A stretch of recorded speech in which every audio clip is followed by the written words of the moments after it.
सरकार को अपने खर्चे भी कम करने पड़ेंगे। जैसे माननीय हमारे बीजेपी के टाइम में 1990 में हमारे मुख्यमंत्री थे माननीय शांता कुमार जी, उन्होंने पहले अपने खर्चे सोमवार को गाड़ियां बंद कर दी थी, कई और ऐसी एक्टिविटीज़ कर दी थी जिससे जो है प्रदेश का जो है खजाना जो बचा रहे। तो इस तरीके के कट लगाने पड़ेंगे आने वाले समय में। ये जो गाड़ियाँ, जो महंगी गाड़ियाँ, ये जो क्लब करनी पड़ेगी। मेरा मुख्यमंत्री से आग्रह है कि एक तो जो फौज आपने ओएसटी की खड़ी कर रखी है, एडवाइजरों की खड़ी कर रखी है, एक प्रेस सचिवों की खड़ी कर रखी है, एक ओएसटी दिल्ली बैठा दिया, एक आपने धर्मशाला बैठा दिया, उनको कम करो। इसमें सहायता हम भी आपकी करेंगे, जो हम कर सकते हैं हम भी आपकी सहायता करेंगे, लेकिन खर्चे आपको कम करने पड़ेंगे। तो ये लाखों करोड़ों के खर्चे, ये व्हीकल के अलावा अगर सचिवालय से आईएएस कॉलोनी है, अगर वहाँ एक आईएएस के पास 2 गाड़ियाँ हैं, एक अपनी सचिवालय की है, एक डिपार्टमेंट की लेते हैं, कहीं के बाद 2-2 डिपार्टमेंट की 3-3 गाड़ियाँ भी हैं, तो वो गाड़ियों को स्क्वीज किया जा सकता। आईएएस कॉलोनी से सीधी बस चलाए, सारे आईएएस अफसर उसमें बाय बाय करते गाड़ियों में, ऑर्डिनरी बस में चले। बिल्कुल बात करें। अब सरकार की जहां अपनी बात रही है, सीपीएस बनाए, उनका भी 3 साल तक अभी तक के सुप्रीम कोर्ट में लटक रहा है। दूसरे जो इन्होंने वाइस चेयरमैन बनाए, उनको कैबिनेट रैंक दिए गए हैं। ये चीजें कम करनी पड़ेगी। नमस्कार, टीन भारत देख रहे हैं आप। मैं हूं रमेश सिंगटा। रेवेन्यू डेफिसिट ग्रांट बंद होने से हिमाचल प्रदेश को बड़ा नुकसान होगा कि खजाना हिमाचल प्रदेश का खाली रहेगा। मेरा इसमें ये कहना है कि सरकार को अपने खर्चे भी कम करने पड़ेंगे। जैसे माननीय हमारे बीजेपी के टाइम में 1990 में हमारे मुख्यमंत्री थे माननीय शांता कुमार जी, उन्होंने पहले अपने खर्चे सोमवार को गाड़ियां बंद कर दी थी, कई और ऐसी एक्टिविटीज़ कर दी थी जिससे जो है प्रदेश का जो है खजाना जो बचा रहे। तो इस तरीके के कट लगाने पड़ेंगे आने वाले समय में। और जो है क्योंकि डेफिसिट ग्रांट अगर बंद हुई है तो इस पर तो सरकार को तो अपने खर्चे कम करने ही पड़ेंगे।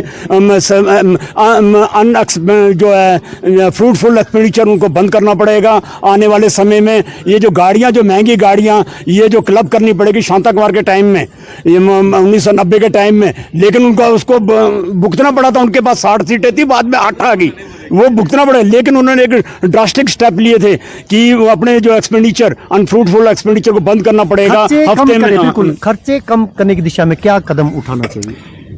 इसके अलावा और भी है, जैसे टूरिज्म के सारे होटल्स है, पीडब्ल्यूडी आईपीएच के रेस्ट हाउसेज है, फॉरेस्ट के रेस्ट हाउसेज है, जितने भी ऑफिसर्स जाएंगे उनको सब्सिडाइज या फ्री है। इनके इंटरस्टेट गेस्ट आएंगे, उनकी एंटरटेनमेंट पीटर हॉलिडे होम से लेके फ्री है। तो ये लाखों करोड़ों के खर्चे, ये व्हीकल के अलावा अगर सचिवालय से आईएएस कॉलोनी है, अगर वहाँ एक आईएएस के पास 2 गाड़ियाँ हैं, एक अपनी सचिवालय की है, एक डिपार्टमेंट की लेते हैं, कहीं के बाद 2-2 डिपार्टमेंट की 3-3 गाड़ियाँ भी हैं, तो वो गाड़ियों को स्क्वीज किया जा सकता। आईएएस कॉलोनी से सीधी बस चलाए, सारे आईएएस अफसर उसमें बाय बाय करते गाड़ियों में, ऑर्डिनरी बस में चले। बिल्कुल जी। कैसे जो खर्चे हैं, क्या सरकार अपने खर्चे कम करेगी? सरकार को यदि हिमाचल सरकार को चलाना है तो उसको खर्चे कम करने पड़ेंगे। मैं एक रेफरेंस दे रहा हूं आपको कि इन्होंने एक्साइज पॉलिसी को चेंज किया। उससे क्या हुआ कि 5 कॉर्पोरेशनें 14-14 करोड़ रुपए की डूब गई, जो कमा रही थी वो भी डूब गई। पॉलिसी क्या चेंज की, 8 महीने में पॉलिसी चेंज कर दी गई और फिर दोबारा उसे हटा दिया गया। मुख्यमंत्री से आग्रह है कि एक तो जो फौज आपने ओएसटी की खड़ी कर रखी है, एडवाइजरों की खड़ी कर रखी है, एक प्रेस सचिवों की खड़ी कर रखी है, एक ओएसटी दिल्ली बैठा दिया, एक आपने धर्मशाला बैठा दिया, उनको कम करो। इसमें सहायता हम भी आपकी करेंगे, जो हम कर सकते हैं हम भी आपकी सहायता करेंगे, लेकिन खर्चे आपको कम करने पड़ेंगे। खर्चे कम करने पड़ेंगे। देखिए, जो आम जनता है उन्होंने बजट से कुछ नहीं लिया, वो पहले ही क्रश हो चुके हैं, पीछे जा चुके हैं। क्योंकि जब ये सरकार आई तो झूठे आश्वासनों पर आई है, जो आज लोग भुगत रही है। जहां तक बात आती है कि टैक्स लगेंगे, तो टैक्स लगेंगे, ये लोग, जनता जो है सड़कों पर उतर जाएगी। अभी हाल ही में देखिए, आपके पिछली सरकार ने 5 रुपए जो है किलोमीटर, 2 किलोमीटर जाते लोग, आज 10 रुपए 100% बढ़ा दिया है। अब इससे ज्यादा मिनिमम किया, इससे ज्यादा क्या टैक्स लगेंगे अब? और आम जनता तो भड़क जाएगी। क्योंकि अगर टैक्सों की बात करें, अब सरकार की जहां अपनी बात रही है, सीपीएस बनाए, उनका भी 3 साल तक अभी तक case high court supreme court में लटक रहा है। दूसरे जो इन्होंने वाइस चेयरमैन बनाए उनको कैबिनेट रैंक दिए गए हैं। ये चीजें कम करनी पड़ेगी, उन रैंकों को खत्म करना पड़ेगा। असिस्टेंट एडवोकेट जनरल जो आज 111 113 के करीब है उनको कम करना पड़ेगा। जहां तक अपनी बात आई, गाड़ियों के 60-60 लाख रुपए की गाड़ियां आ रही है उनको बंद करना पड़ेगा, क्योंकि आम जनता को इस चीज से कुछ नहीं लेना, वो सरकार से मांगेगी और सरकार पर जो है इसका गंभीर जो है परिणाम होगा आने वाले इलेक्शन में। इसलिए हम ये चाहते हैं कि अभी जैसे हमने बात की है कि हमारी जो ये मिलकर सरकार जो है, हमारे चाहे सांसद है हमारे कोई ये मिलकर इस बात पे विचार करे, मिलकर कोई ना कोई समाधान निकालना चाहिए। खर्चे कैसे, किस तरह से खर्चों में कटौती हो? खर्चों में कटौती तो सबसे पहले तो जो टैक्स पेयर का पैसा है, सेंटर से भी जो हमें पैसा ग्रांट्स मिल रही है, पैसा आ रहा है वो टैक्स पेयर का ही पैसा है। कोई अपनी जेब से कोई पॉलिटिशियन या मंत्री या कोई अफसर नहीं दे रहा है।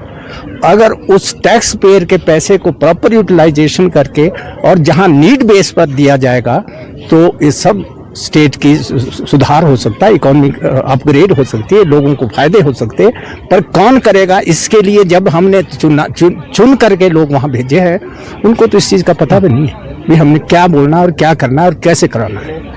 खर्चे में क्या कटौती की जा सकती है? सरकार चाहे कांग्रेस की हो चाहे भाजपा की हो, ये ना खर्चे कम करेंगे, ये खर्चे बढ़ाते जाएंगे और जनता ऐसी ही पीसती रहेगी और लोग जो है मजबूर होके अब अपने घरों में रहेंगे।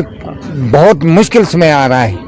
जो आज की स्थिति है इस तरह से ऐसा लगता है कि ये सब मिली भगत से होता है, एक बारी कांग्रेस एक बारी भाजपा, और ये इसमें मजे करते हैं, लोग पीसते रहते हैं। और हम फुजूल की लड़ाई में कोई कांग्रेस को बोलता है कोई भाजपा को, इनके ऊपर जब तक डंडा चार्ज नहीं हुआ तब तक कुछ नहीं होना। वो ये हमारा हक था, हमारे को हक नहीं मिला हुआ स्टेट वालों को। तो और क्या समाधान, कैसे मिलेगा हक? समाधान के लिए यही है कि हमारे जो बीजेपी वाले लोग भी वो सारे जाना चाहिए सबको, क्योंकि कल के लिए गवर्नमेंट बीजेपी की आएगी, पैसे तो उनको भी देने हैं, वो कहाँ से हमारे पैसे दे पाएंगे? जो हमारा पैसा है बीजेपी वालों की, कल को गवर्नमेंट आ जाए, ये सुखू सरकार चली जाएगी, वो कहाँ से पैसे देंगे? पैसे देने के लिए तो कोई है नहीं। उनको भी, हमारे सांसदों को भी इस तरह का पहले से ही लेकर के ये करना चाहिए था कि वो उनके साथ में करें, ना कि यहाँ की पॉलिटिक्स करें। अब क्या इसका समाधान क्या है? अब तो एक ही समाधान है, जो हमारे सांसद है उसी पार्टी के सांसद है जिसकी सेंटर में गवर्नमेंट है, वो अपना हक अपने प्रदेश के लिए लाए, धरने पे बैठे, हाउस में डिबेट में स्ट्रांगली करे, जैसे मर्जी उनको सेटिस्फाई करे। ये सारी गेम जो है इस वक्त उनके पाले में। तो ये अलग अलग वर्गों की राय आपके सामने रखी। इनका ये कहना है कि एक तरफ से आर्थिक संकट हिमाचल प्रदेश का गहरा सकता, तो ऐसे में सरकार को भी और सरकारी तंत्र को भी अपने खर्चों में कटौती करनी ही होगी। टीवी भारत देख रहे हैं आप, नमस्कार।